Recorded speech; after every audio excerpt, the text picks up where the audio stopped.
Bonjour, je suis Lydie Persson, je suis coach, mentor professionnel, médium, constellatrice familiale. Je vous accompagne dans votre évolution personnelle et professionnelle pour opérer vos prises de conscience et vous éveiller à encore plus de possibilités dans votre vie.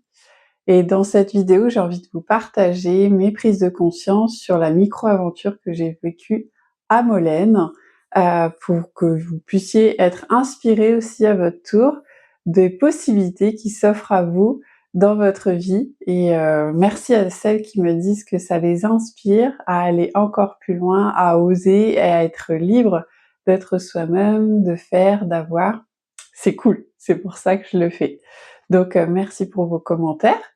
Donc, pour vous expliquer la situation, là, au mois de mai, j'étais partie à La Réunion pour vivre une guérison intérieure. Vraiment, j'étais sortie d'une relation toxique avec mon père et donc j'avais besoin de marquer le coup, de vivre cet appel intérieur à aller à la Réunion que j'ai suivi et j'ai vécu des transformations de ouf et c'était dingue. Donc je chéris cette pause avec moi-même et de vivre ces expériences. Et là, j'avais donc loué ma maison. C'était prévu avant que mon van soit bloqué au garage, parce que oui, il est bloqué au garage. Donc ça me demande de m'adapter, de demander de l'aide et aussi de me faire plaisir comme j'ai envie, face à cette situation, que j'ai pas envie qu'elle me bloque, qu'elle me restreigne, mais plutôt qu'elle soit source de nouvelles opportunités. Et ce qui s'est passé, c'est que j'ai fini mes travaux là dans la salle de bain, j'ai loué ma maison, j'ai été chez une amie, elles m'ont reçue, mais c'était super, c'était cool, donc je pouvais aller travailler au coworking, la chienne était sous surveillance, donc c'était cool. Et puis j'avais 3 jours où je pouvais me permettre de bouger, où j'avais pas de rendez-vous physique. Et je me suis dit: «Ben tiens, et pourquoi pas aller à Molène?» J'ai jamais été à Molène. C'est une île en face de chez nous et il y a pas de voiture. Ça permet vraiment de s'isoler, d'être en intimité avec les locaux. Enfin moi, dès que j'ai envie de partir, je vais sur une île et ça c'est cool, je trouve, de couper du monde, d'être dans sa bulle. Il y a vraiment une scission qui se fait quand on prend le bateau et voilà, on accueille les énergies de cette île qui nous reçoit, qui nous accueille, c'est très sacré. Et donc je suis partie à Molène à l'aventure. Je ne connaissais pas et en fait finalement si, on connaît tous des Molénais ici et comme par hasard, je suis tombée dessus. C'est trop marrant de pouvoir opérer ces discussions. Mais avant, en fait, ce que j'ai compris moi de cette micro-aventure, c'est qu'avant je me disais: «Lydie, OK, tu vis tes 3 jours pour toi, tu les vis qu'avec toi, là tu es en mode plaisir vacances, tu peux pas travailler». Et en fait si, j'ai été casser cette croyance de on ne peut pas se faire plaisir tout en travaillant ou moi je prône vraiment de kiffer sa vie professionnellement, mais en fait on peut la kiffer globalement à tout moment, on peut l'organiser comme on veut, on est vraiment libre, libre de son planning, de son temps. Alors si nos conditions professionnelles le permettent, moi j'ai organisé ma vie pour pouvoir œuvrer avec ce que j'ai comme potentiel à l'intérieur de moi. Je suis pas avec un magasin à vendre des objets ou d'être physiquement là avec d'autres personnes. Je peux le faire à distance en fait. Donc c'est un choix que j'ai fait et aujourd'hui je le chéris parce que je vois que c'est possible de pouvoir œuvrer à distance. Donc pour vous aussi, peut-être que si vous n'êtes pas encore dans ces conditions, ça peut s'adapter en prenant conscience de vos talents, de votre potentiel intérieur, comment vous pouvez mettre ça à contribution, pour les autres à l'extérieur. Et en fait, moi je viens d'une famille, où l'agriculture était, donc prédominante des 2 côtés, une famille de labeur, on peut pas se faire plaisir, on travaille tous les jours. À la fin, c'est cool, comment dire? On a travaillé toute sa vie pour une ferme, pour une exploitation et après il y a beaucoup d'alcool finalement pour pouvoir, extérioriser, trouver du plaisir ailleurs, se nourrir, différemment. Mais bon, c'est une addiction qui n'est pas bonne pour soi et du coup, il y avait vraiment du yang, du fer, il faut, produire. Produire, produire, produire et il faut que ça on comprenne ce qu'on produit. On a, des produits, des matières premières qu'on vend pour, d'autres personnes et voilà et donc moi je suis issue de ça avec des petites sommes en plus et moi je fais complètement différemment parce que, je veux produire, me faire plaisir, je vends pas des produits physiques, à un petit coût. Non, je vis, j'offre des prestations à un certain tarif, voilà, d'accompagnement. Ce n'est pas, palpable, ce n'est pas, visible dans la matière, c'est des transformations intérieures qui s'opèrent pour les personnes. Ça leur change la vie, ça c'est clair. Donc voilà, et ça fait longtemps que je dénoue, tous ces blocages, on va dire, à l'intérieur, ces croyances limitantes et en fait là, à Molène, ce qui s'est passé, c'est que, bah, je marchais beaucoup avec ma chienne et puis là, je me dis: «Bah, en fait, bah, je peux m'arrêter là, sur un banc et écrire un post, filmer un réel, écrire la prochaine vidéo et écrire pour moi-même». J'ai donc, commencé à établir un projet de formation et ça s'est fait fluidement en fait, petit à petit, mais finalement je me dis, ce temps que j'ai attribué là-bas, j'aurais peut-être mis plus de temps ici parce que j'aurais été dans le blocage et je me dis que, le mouvement, moi, il m'aide vraiment beaucoup à l'inspiration, à y aller et quand je vais promener ici au lac ou ailleurs et bah, c'est là où l'inspiration aussi me nourrit et des fois je me pose, j'écris et après je vais filmer, je vais tout faire en même temps et c'est OK en fait. Pourquoi il faudrait que je sois ici, à telle heure, pour pouvoir produire? Bah, pas forcément, je peux le faire en toute liberté, en toute autonomie. J'ai juste besoin d'un téléphone, d'un micro et des fois, ben, on n'a pas forcément besoin de micro, mais voilà, c'est pour le kiff et on a un super paysage qui est inspirant et qui nous apporte énormément en fait. Donc bah, c'est OK, on peut, se faire plaisir, produire de la matière, produire bah, du numérique, des images, enfin moi mon message c'est d'éveiller les consciences, ma mission donc bah, je transmets des messages comme là, donc je peux le faire de n'importe où, en fait. Donc voilà, donc c'est vraiment ça que j'ai été, mettre dans la matière, à Molène, de me dire: «Ben, je suis pas obligée de me couper du monde», ça me ressource aussi ce que j'ai fait là, de à la fois allier, pro, perso, rencontres, j'ai tout mêlé en fait et tout s'est bien passé. Il y avait pas de: «Il faut que tu fasses ci, comme ça». Non, en fait, là, je m'arrête là, j'ai l'inspi, j'y vais maintenant, quoi. Même si j'ai pas, fini le tour de l'île que j'avais prévu, bah, là, je peux faire une pause en fait finalement, j'ai pas de deadline, de personne qui m'attend ou de rendez-vous donc bah, là, je peux le faire en fait. Si je mange une demi-heure plus tard, c'est OK. Parce que notre mental, il se met autrement, des conditions, des contraintes, des conditionnements et là, en fait, j'étais libre de conditionnement, bah, ouais, je fais comme ça. Donc j'ai vraiment senti, cette prise de conscience s'opérer tranquillement, en fait. C'était, je suis libre, je fais comme je veux.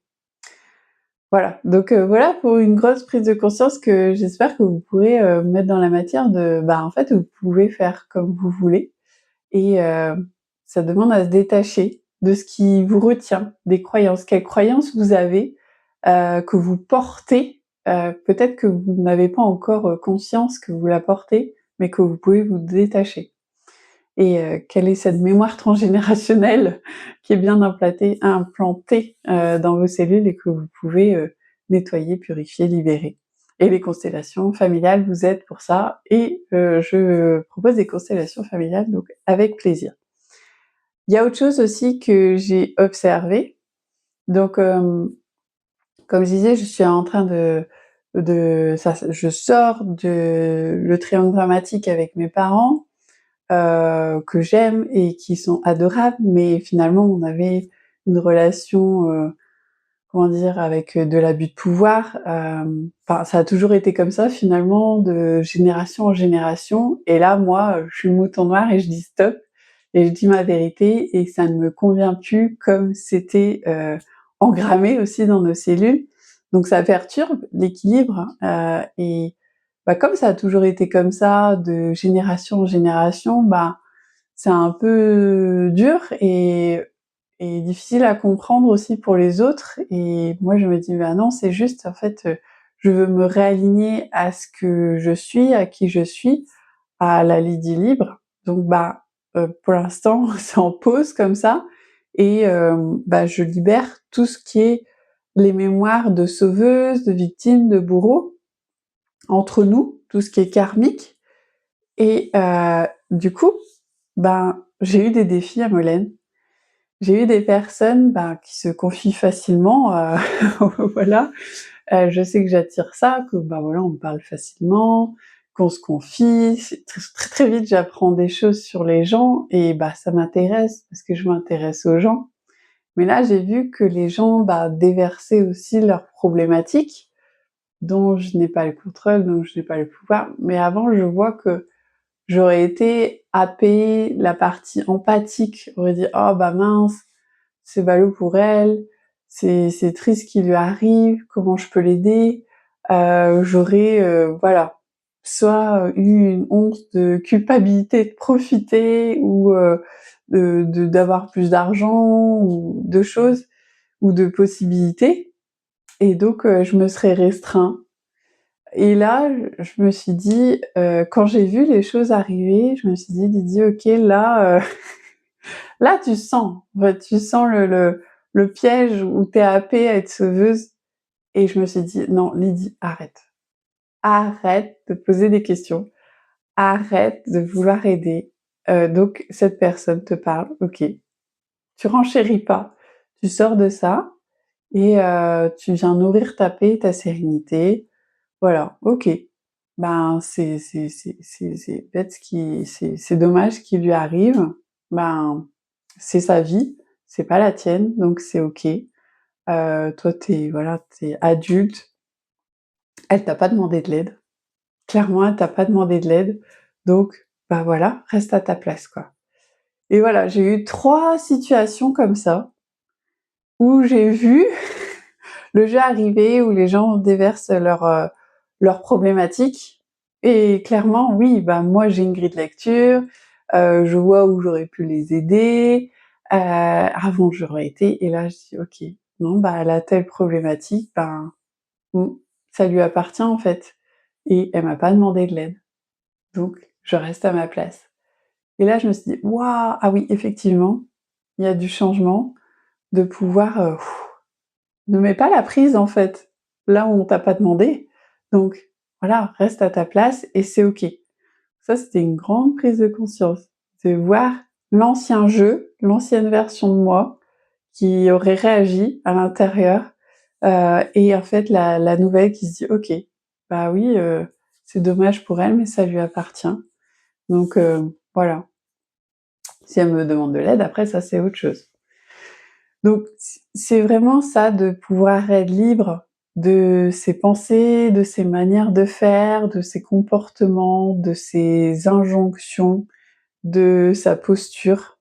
En fait, il y a plusieurs notions de liberté aujourd'hui que je vois, qui est à préserver, qui est à observer, qui est aussi à se positionner pour pouvoir vraiment être bien. Alors ça veut pas dire se couper de tout le monde, hein. J'ai partagé avec des gens aussi, merveilleux, voilà, on était, dans le positif ou dans la discussion en fait simple, où il y avait pas de jeu relationnel à qui s'instituait et c'est ça aujourd'hui que je cherche vraiment, c'est, la liberté, de pouvoir, parler librement de même de ce qui nous préoccupe et de ce qui est cool, sans être jugé. Voilà, sortir du jugement et être dans l'amour, être là, présent et dans l'écoute, dans le questionnement, libre. Chacun est libre en fait de sa vie, de ses choix, de ses mouvements. Voilà. Qu'est-ce que j'avais d'autre à vous dire? Oui, bah, en fait, j'ai vécu ça vraiment comme une renaissance. Une renaissance de se dire: «Ah bah, là, j'ai traité les dossiers actuellement depuis le début de mon cheminement de développement personnel, mais il y en aura d'autres, je sais, mais voilà, je suis sur, l'union sacrée de reconnecter le féminin et le masculin en moi. J'ai eu, voilà, plusieurs étapes et là, je sentais comme, voilà, tu as nettoyé ta maison, de fond en comble là. Tu as refait ta salle de bain, la chambre de ton fils, tout y est passé, chaque pièce y est passée. C'est comme si à l'intérieur, j'avais tout rangé, tout structuré, tout nettoyé, tout purifié, de me dire: «Waouh, en fait, maintenant, je peux arrêter de me dire: "Qu'est-ce que j'ai à nettoyer? Qu'est-ce que j'ai à purifier? Quelle croyance j'ai à libérer? Quel déblocage?"» Je peux créer. Maintenant, je suis dans la créativité. Finalement, on part d'une page blanche, je m'isole sur une île et je reviens et je peux créer. Et qu'est-ce que j'ai envie de créer? Qu'est-ce qui me fait kiffer? Et j'ai vu que ce que je mettais dans mon planning avant devenait vraiment encore plus kiffant. J'étais encore plus connectée à cette mission de vie, de me dire: «OK, c'est pas juste je dois enregistrer une vidéo pour enregistrer une vidéo, non, je kiffe faire ça et c'est cool en fait». Ce que je mets dans mon planning, c'est du kiff professionnel. Parce que, bah, j'ai plus à me préoccuper de: «Il faut que je gère ci, il faut que je gère ça, il faut que je gère ça dans le passé». Non, maintenant là, la porte est ouverte et je peux ouvrir la porte en grand et créer encore plus. Donc ça a nécessité d'aller vraiment, OK, se détacher du passé et de se dire: «Bah, maintenant je crée» et là et on peut avoir la peur de l'inconnu, la peur d'échouer, mais finalement, bah, si on se lance pas, il se passera rien.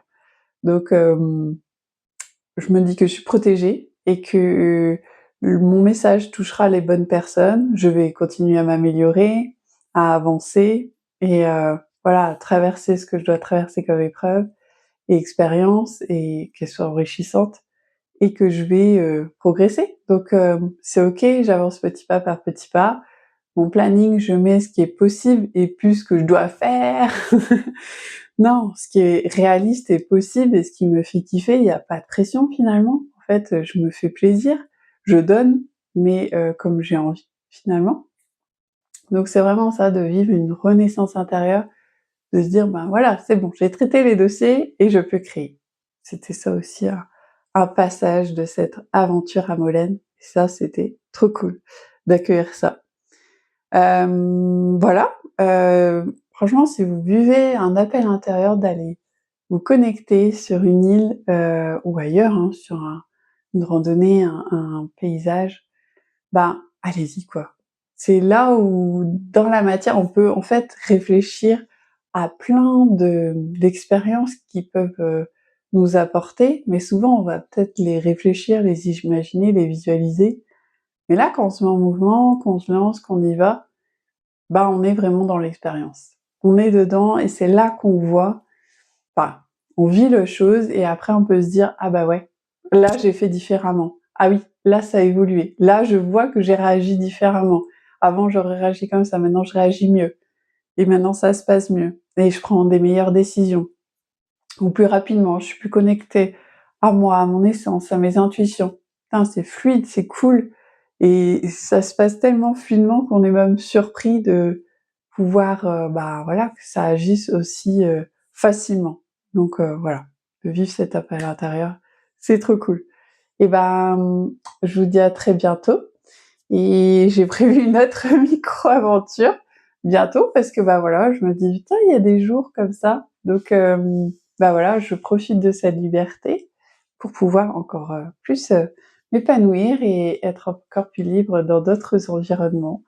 Pour me challenger, me tester, c'est ça qui me donne, aussi de l'énergie de me dire: «Oh, j'ai d'autres défis qui arrivent, d'autres expériences, d'autres inconnus» et ça c'est cool et j'accueille, j'accueille, j'accueille. Donc je vous fais des gros bisous et je vous dis à très bientôt!